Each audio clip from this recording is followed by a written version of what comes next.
فروش لك بطيخة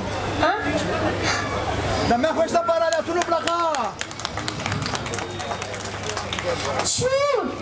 جیسے چھوٹتے ہیں دامے ظلمت کے اسیر ٹوٹ جیسے ٹوٹتے ہیں رات کے شعلوں پہ تیر جاگ جیسے جاگتے ہیں اہل غیرت کے ضمیر کوئی شعلہ گوشہ تاریخ میں ملتا نہیں ارے صبح آزادی کا سورج بھیک میں ملتا نہیں صبح آزادی کا سورج بھیک میں ملتا نہیں جناب صدر محترم مہمانان گرامی اور عزیز ساتھیوں السلام علیکم میں ماہر ظہیر النور ماڈل ہائی اسکول پلان 4 آپ سے مخاطب ہوں میرا آج کا عنوان ہے تاریخ آزادی پاکستان جناب صدر آزادی کی جدوجہد کا وہ منظر کہ جب پاکستان کی زمین کو کئی لاکھ مسلمانوں کے لہو سے پاک کر کے حاصل کیا جاتا ہے کہ وہ پاکستان کہ جس کی تاریخ کو میں نے اور آپ نے اپنے خون کے قطروں سے لکھا ہے نہ جانے کتنے ہی شہیدوں نے اپنا لہو نچھاور کر کے اس وطن کو حاصل کیا کہ میری ماں نے آنکھوں کے اجالے دے دیے جس کو کہ میری بہنوں نے افشا کے ستارے دے دیے جس کو جسے بخشا ہے زخموں نے لباس مشکبو اپنا شہیدوں نے نچھاور کر دیا جس پر لہو اپنا رفیقہ نے جہاں میں جس طرح ایمان زندہ ہے وہ پاکستان زندہ تھا وہ پاکستان زندہ ہے جناب صدر میں کیسے فراموش کر دوں وہ منظر کہ جب بہنیں اپنی عزت و آبرو کو بچانے کے لیے ٹرین کی پٹری پر لیٹ کر اپنی جانیں دے دیتی ہے کہ کئی ہزاروں لاکھوں خواہشات کا گلا گھونٹا جاتا ہے تب جا کر یہ وطن یہ مٹی یہ خاک اپنا نصیب بنتی ہے کہ ہم بھی موجود تھے تقدیر کے دروازے پر ہم بھی موجود تھے تقدیر کے دروازے پر لوگ دولت پہ گرے ہم نے وطن مانگ لیا جناب صدر اسی طرح 1965 کی جنگ میں اس وطن کے جیالوں نے وطن کے خاطر وطن کے دشمنوں کے عزائم کو خاک میں ملا دیا کبھی ہمیں معلوم جیسے جواز کی صورت میں جس نے 1 منٹ میں دشمن کے 5 طیاروں کو گرا کر ان پر خوف و لرزہ طاری کر دیا تھا تو کبھی راشد منہاس میجر طفیل اور کیپٹن کرنل جنرل خان کی صورت میں تو کبھی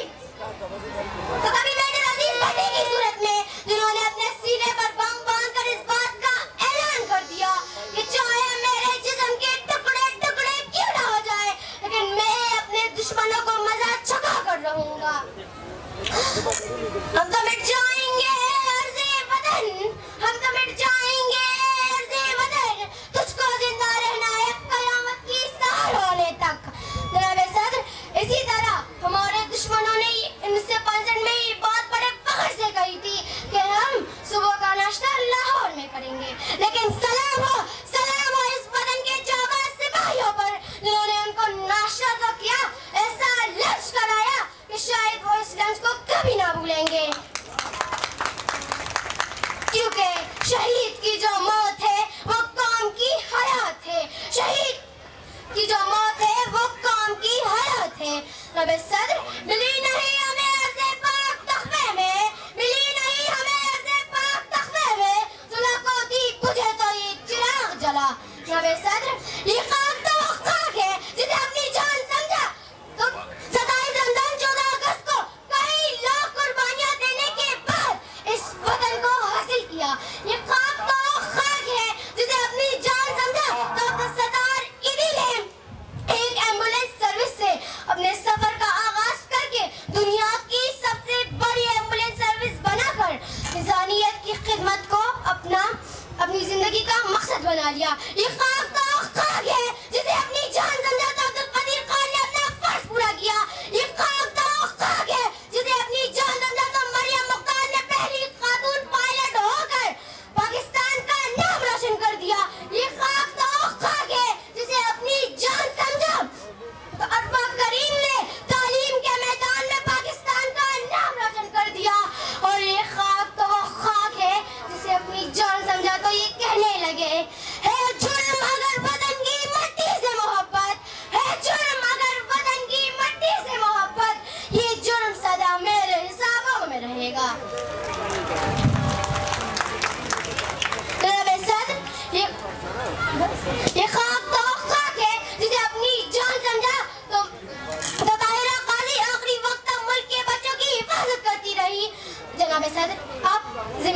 ہماری ہے، ہماری ذمہ داری ہے کہ اب اگر کسی نے اس وطن کی جانب میلی آنکھ اٹھا کر دیکھا تو اس کی آنکھیں پھاڑ ڈالیں گے، اگر اب کسی نے اس وطن کی جانب انگلی اٹھائے تو انگلیاں توڑ ڈالیں گے، اور اگر اب کسی نے اس وطن کی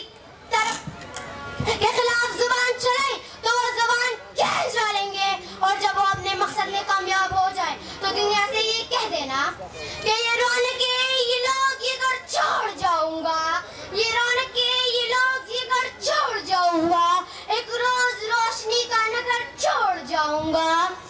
ارے لشکر کرے گی میری دلیری پہ تبصرے، مر کر بھی زندگی کی خبر چھوڑ جاؤں گا۔ نائب صدر، میں اپنی تقریر کا اختتام اس شعر پر کرنا چاہوں گی: جو سینہ دشمن چاک کرے، باطل کو مٹا کر خاک کرے، ہر روز تک اس سے پاک کرے، وہ ضرب لگا کر دم لیں گے، یہ سب ہلالی پرچم ہے، ہر حال میں یہ لہرائے گا، یہ نغمہ ہے آزادی کا، دنیا کو سنا کر دم لیں گے۔ نائب صدر، میرے ساتھ ایک نعرہ لگائیے: پاکستان! پاکستان! سم جواب دو کے